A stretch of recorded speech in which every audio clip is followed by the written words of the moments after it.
Hi, I'm Anshu Sharma, Portfolio Manager at Love to Speak. Welcome to Update Plus, our monthly recap of the big disruptive trends driving global businesses and the portfolios we manage.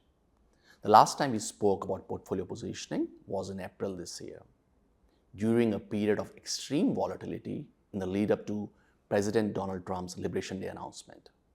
We discussed the actions we took at that time, including increasing our bias towards quality, reducing exposure to cyclicals, and reallocating capital into Trump-agnostic segments of the market.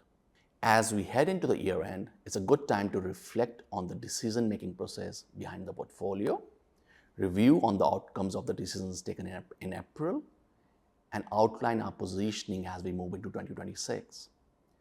Periods of volatility, such as the one earlier this year, are valuable tests of our process under stressed market conditions. They show us where the framework is sound and where it can be improved. Over the past decade, our process has evolved through many such cycles, and while the improvements have been mostly incremental, they have strengthened the process. Valuations are a key output of this process and serve as the anchors that keep us grounded during periods of negativity and euphoria. These valuations also guide us how we structure the portfolio across core and non-core positions. Core names typically provide quality and stability, while non-core names offer higher growth with more risk. Under normal market conditions, the portfolio would be structured at roughly 80% core and 20% non-core. In a risk-on environment, such as the one we believe we are in now, non-core exposure may increase towards 25% or above. So how has this played out since the start of April? From 31st March 2025 to 30th November 2025, the funds we manage under our global disruption strategy delivered a non-annualized return of more than 22%, outperforming their respective benchmarks by around 5%. In April, we rotated more heavily into our core names. As the market stabilized and expectation for interest rate cuts increased, we gradually reduced some of those core positions in favor of our non-core opportunities.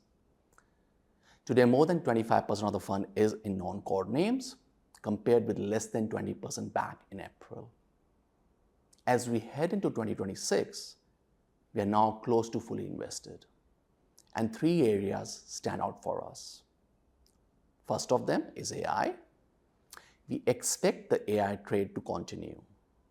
Large language model providers should see further revenue growth, supported by data center capex. Concerns around funding and monetization remain premature in our view, and we find good valuation support across all our holdings. We access this theme through names such as NVIDIA, TSMC, and Arista Networks. Second area is EVs. The EV cost and technology curve is at an inflection point. Global EV penetration is expected to rise from 20% in 2024 to about 56% by 2030. Chinese manufacturers stand to be the major beneficiaries of this shift.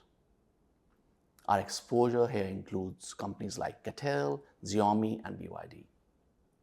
And finally, life sciences.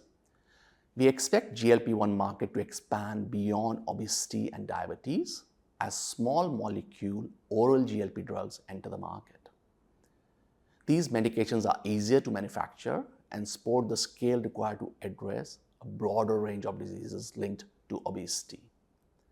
We access this theme through our investments in Eli Lilly.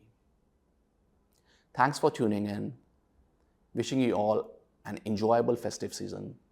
We will speak to you in the new year on our next Update Plus.